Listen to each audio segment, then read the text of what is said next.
देखिए, 5 राज्यों के चुनाव से पहले एबीपी न्यूज चुनावी चौपाल के जरिए राज्यों के चप्पे चप्पे तक पहुंच रहा है। लोगों के मुद्दे, उनकी समस्याएं, उनकी मांगों के बारे में हम पता लगा रहे हैं। और आज की हमारी चौपाल पश्चिमी उत्तर प्रदेश की सियासत के केंद्र मेरठ से।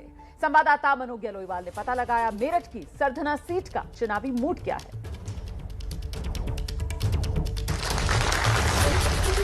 सर्दी का मौसम है, तापमान गिर रहा है। तापमान को तो बेहतर नहीं कर सकते हैं, लेकिन जिस पर कंट्रोल है वो है इस तरह से अलाव जगाकर थोड़ी देर तक कम से कम गर्माहट महसूस की जा सके।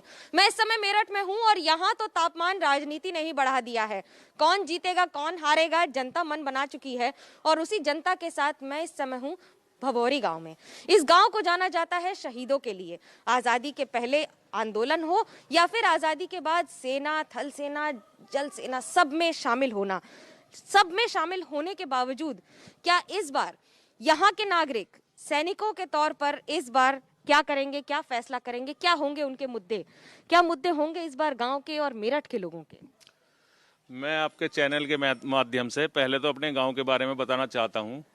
हमारा ये शहीद ग्राम भमोरी, भारत छोड़ो आंदोलन जो महात्मा गांधी जी ने चलाया था उसको लेकर यहाँ गांव में एक मीटिंग चल रही थी और उसमें हमारे 5 बुजुर्ग शहीद हुए थे और सैकड़ों लोग घायल हुए थे और कई सौ लोग जेल गए थे। और उसके बाद अंग्रेजी शासन ने हमारे गांव को तोप से उड़ाने का फरमान जारी कर दिया था।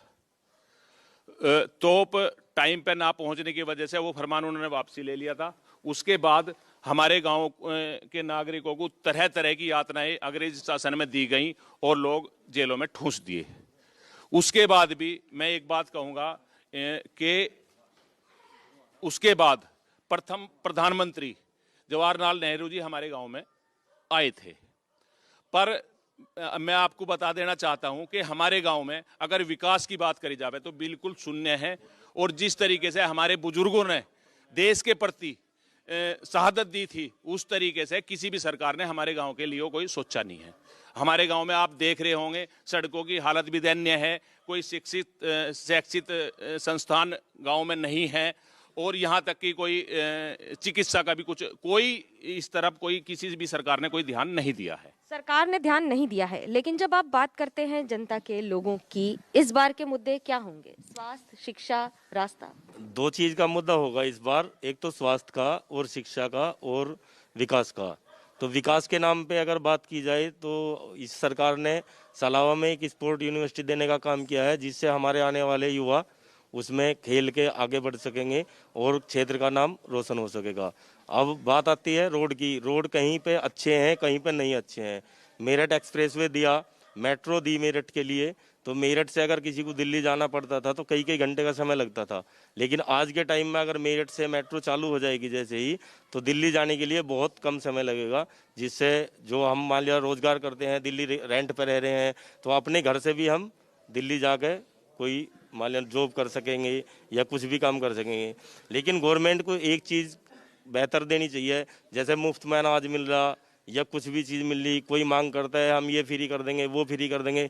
गवर्नमेंट कुछ फ्री ना करे, केवल स्वास्थ्य पर ध्यान दे। अगर आदमी का स्वास्थ्य सही रहेगा तो वो सब कुछ कमा कर। ये बड़ी बात है, क्योंकि मुफ्त ना दे, लेकिन मुफ्त की राजनीति तो होती रहती है। किसानों की अगर बात करें, क्योंकि ये इलाका आंदोलन से जुड़ा रहा है, किसान आंदोलन में भी तो शामिल रहा है इलाका, इस बार क्या होंगे मुद्दे?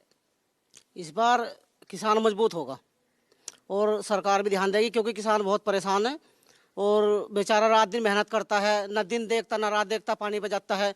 तो सरकार को इसकी तरफ बहुत ध्यान देना चाहिए।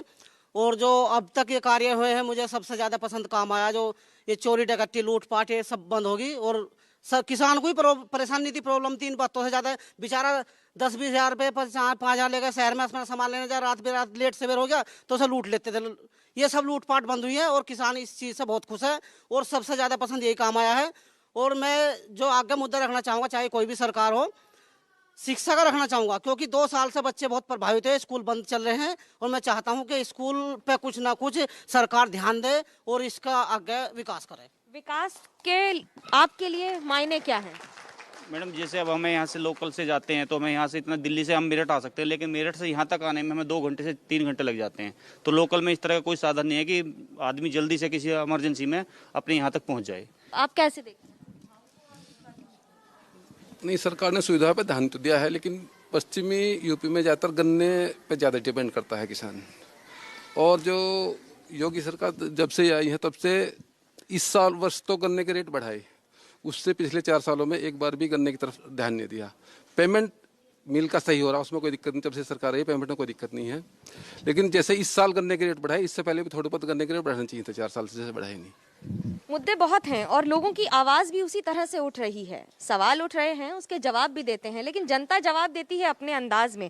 तापमान भले ही कुछ भी हो, राजनीति का तापमान अगले 1 महीने तक बढ़ता ही रहेगा। कैमरा पर्सन सूरज पांडे के साथ मनोज्ञा लोईवाल, मेरठ, एबीपी न्यूज।